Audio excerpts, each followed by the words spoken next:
with John Gasangwa. I think a lot of you GSSU students remember John from Rwanda.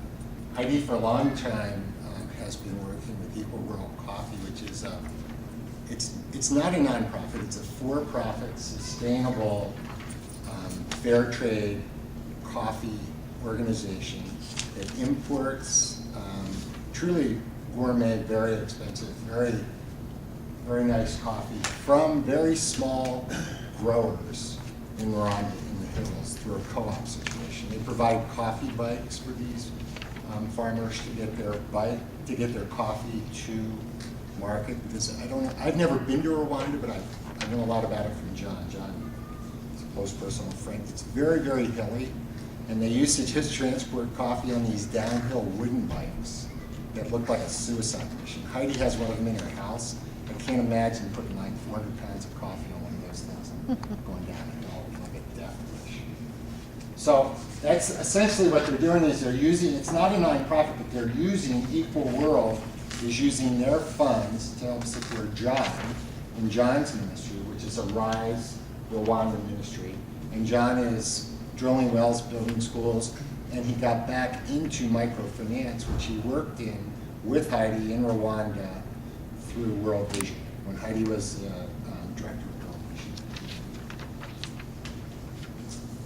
So one thing Heidi really wanted me to stress, and I know how important it is how impoverished some of these coffee farmers are. Before fair trade coffee came around, I mean, even with the prices of coffee going way up, the farmers have to pick the beans by hand, one at a time, and they don't pick them all at once, you pick the right ones. It's very, very labor intensive, and they really don't make a lot of money, and especially if they can't get their product to market. And I know that's a big issue in a lot of developing countries around the world. Somebody told me in Haiti they can produce mangoes galore, but they can't get them to the market because they'll be damaged coming down the mountains on the roads. So Heidi's working with the government and working with different organizations to try to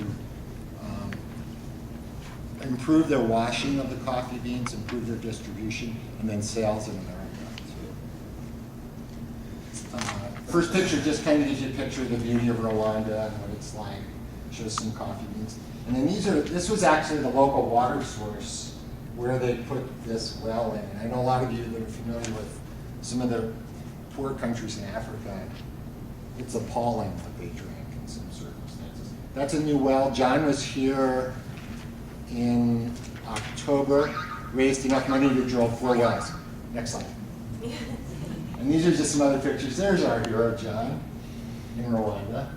And these are some kids. John also has a feeding program, and this is a school that they started. So the school with no roof. But they're working on it. I think John raised $74,000 on his trip to the United States, so we're starting to get some momentum behind him. Thank you.